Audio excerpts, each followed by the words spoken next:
मुझे आपसे कुछ कहना है। वो चाय का कप हाथ में लिए दरवाजे से अंदर आती हुई बोली। ऐनक किताब पर रखते हुए मैंने पलट कर कहा, हाँ हाँ क्यों नहीं, बोलो क्या बात है। वो आहिस्ता आहिस्ता चलती हुई करीब वाली कुर्सी पर आकर बैठी। चाय मेज पर रखते हुए बोली, चाय पीकर देखिए ना कैसी बनी है। उससे पहले कि मैं चाय पीकर बताता कि कैसी बनी है, मैंने उस बात का जानना ज्यादा जरूरी समझा जो वो करना चाहती थी और पूछा कि क्या बात है, पहले वो तो बता दो।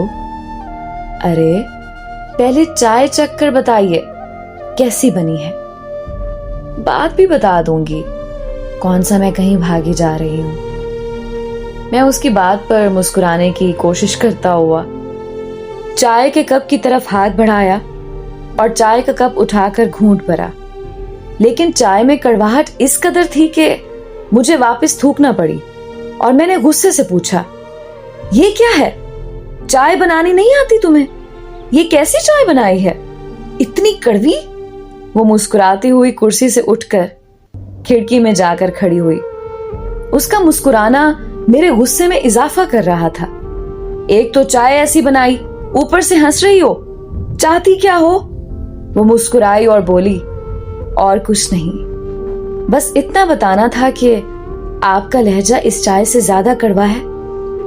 अगर आप इस कड़वी चाय का एक घूंट हल्क से नहीं उतार सके तो सोचें कि आपके लहजे के हजारों कड़वे घूंट एक नाजुक औरत कैसे रोज सह लेती है। कमरे की सुनसान खामोशी में घड़ी की टिक टिक के अलावा कुछ भी नहीं था और वो चाय का कप लेकर दरवाजे से निकल गई, एक जिंदा लाश की मानिंद, ना जाने रात के किस पहर तक। मैं सिर्फ ये सोच रहा था, इतना कड़वा, इतनी कड़वाहट।